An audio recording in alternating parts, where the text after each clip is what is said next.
তিনটি ইসলামিক প্রশ্নের সঠিক উত্তর দিতে পারলে আপনি সত্যি জিনিয়াস, কিন্তু শর্ত হচ্ছে উত্তরটি দিতে হবে 5 সেকেন্ডের মধ্যে।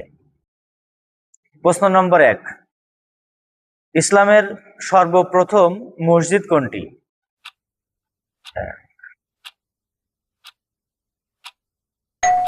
উত্তরটি হচ্ছে মসজিদুল কুবা।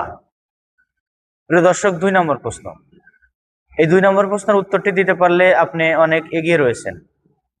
তা হচ্ছে, ইসলামে কোন সাহাবীকে আল্লাহর তলোয়ার বলে ডাকা হতো?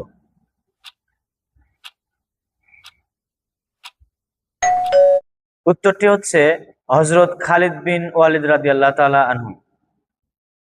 আপনার জন্য শেষ প্রশ্ন।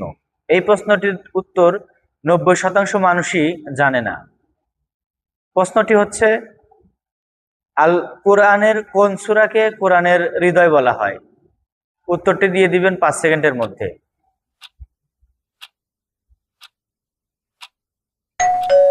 উত্তরটি হচ্ছে সূরা ইয়াসিন। ভিডিওটি ভালো লাগলে শেয়ার করে দিন।